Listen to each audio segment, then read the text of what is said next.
د صوبې د نورو اضلاعو په شان په سرحدي ضلع چمن کې هم د ورځې قومي پولیو مهم دی. د دې آغاز ډیپټي کمشنر راجا اطهر عباس په نوي ډي ایچ کو هسپتال کې واکسین ته د پولیو په څاڅکو سره وکړه. په ضلع کې د 88,000 ماشومانو ته به په ورځې شاوخوا کې دلته به پولیو ورکول کېږي. د دې دپاره د 240 ماسې دي هغه وګرون ته داخله شوي دي او هغه به په ورځ کې و د ماشومان ته به خپل د پولیو څاڅکي ورکوي. په دې حواله ډیپٹی کمشنر راجا اطہر عباس صاحب مجھ موجود ہیں. سر اس حوالے سے آپ کیا بتانا چاہیں گے؟ جی آج سے 9 ستمبر سے 5 روز کے لیے پولیو مہم کا آغاز چمن سمیت پورے صوبہ بلوچستان میں ہو چکا ہے. یہ خصوصی کمپین جو مثبت کیسز آئے ہیں اس کے پیش نظر ہے اور اس ٹائم پہ بدقسمتی سے پاکستان میں پولیو کیسز کی تعداد 17 ہو چکی ہے، جس میں سے 12 بلوچستان میں اور ان میں سے 12 سے میں 7 کوئٹہ بلاک کے اندر موجود ہیں، جس میں سے 5 قلعہ عبداللہ، 1 چمن، 1 پشین اور 2 کوئٹہ کے اندر موجود ہیں. تو یہ ہمارے لیے ایک لمحہ فکریہ ہے کہ آخر اتنی ایفرٹس کے باوجود اتنی لمبے عرصے سے یہ کمپین چل رہی ہے تو آخر یہ کیوں کامیاب نہیں ہوتی ہے. تو اس میں کافی سارے عوامل کار فرما ہیں، جس میں سے کہ بنیادی معاشرے کی یا سوسائٹی کی اس کو ایمبریس نہ کرنا ہے یا اس کے ساتھ ایگری نہ کرنا ہے. مختلف ہیلے بہانے ڈھونڈ کر اس کا انکار، اس کا بائیکاٹ، اس کی وجہ سے یہ وائرس ابھی تک موجود ہے.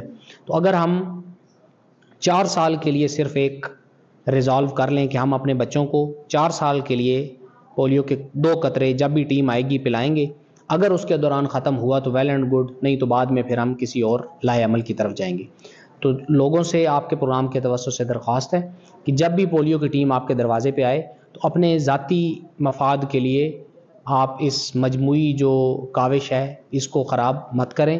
برائے مہربانی اپنے بچوں کو 2 پولیو کے قطرے پلائیں، چونکہ یہ نہ صرف آپ کے اپنے بچے کے مستقبل کی بات ہے بلکہ اس میں لوگوں کے بچوں کا مستقبل بھی ساتھ جڑا ہے. سر پولیو کے قطرے نہ پلانے کا کے حوالے سے کوئی ریزسٹنس ہے، کوئی لوگ انکاری ہے؟ سر سرپرائزنگلی عمومی طور پہ یہ تاثر جاتا ہے کہ اگر پشتون علاقے میں پولیو کا بائیکاٹ ہے تو وہ یقیناً مذہبی وجہ سے ہوگا، لیکن اس سلسلے میں میں جو ہمارے علماء کرام ہیں، خصوصی طور پہ چمن کے علماء کرام، ان کا مشکور بھی ہوں اور ان کو خراج تحسین بھی پیش کرنا چاہوں گا کہ ان کے بیانات، ان کے فتویٰ، ان کی جو ترویج ہے اس کی بنسبت ایک بھی ہمارا ریلیجس ریفیوزل نہیں ہے. آپ کو سپورٹ حاصل ہے پولیو کے خاتمے میں، قبائلی مشران کی سپورٹ حاصل ہے، علماء کرام کی سپورٹ حاصل ہے، سول سوسائٹی، غرض میڈیا سمیت تمام مکاتب فکر کے لوگ آپ کے ساتھ اس کمپین میں شامل ہیں کہ پولیو کا خاتمہ نہیں ہو پا رہا ہے. کدھر تک کوئی کوتاہی کمی ہے؟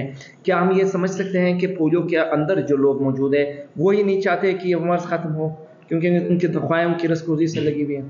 کی نشاندہی ٹھیک کی ہے. یہ بھی it can be one of the reasons, ان چند وجوہات میں سے ایک وجہ یہ بھی ہوگی کہ شاید جو لوگ اس ڈیوٹی کے لیے مامور ہیں ان کے ذہن میں یہ ہوگا کہ اگر یہ پروگرام ختم ہو گیا تو شاید ہم دوبارہ کہیں نوکری حاصل نہ کر سکیں.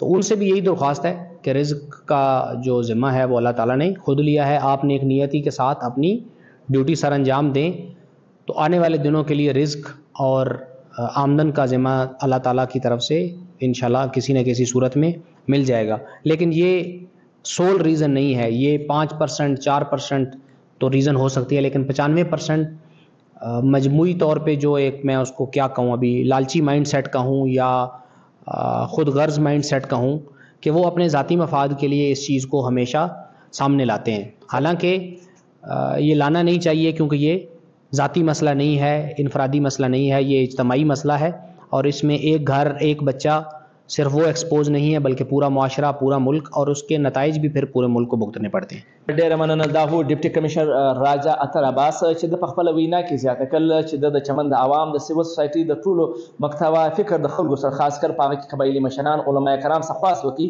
چې د پولیو د پاک سرزمینه سره د مکمل خاتمې دپاره د خپل کلیدي کردار په دې کې ادا کړي او خپلو بچیان، نه صرف خپلو بچیانو ته د پولیو 2 قطرې دي بلکې چې د دوی په معاشره، په کلي، په محلو کې چې کوم بچیان دي د پولیو د عمر چې هغه د پولیو ورکول کېږي هغه ته د پولیو 2 څاڅکي لازمي ورکړي.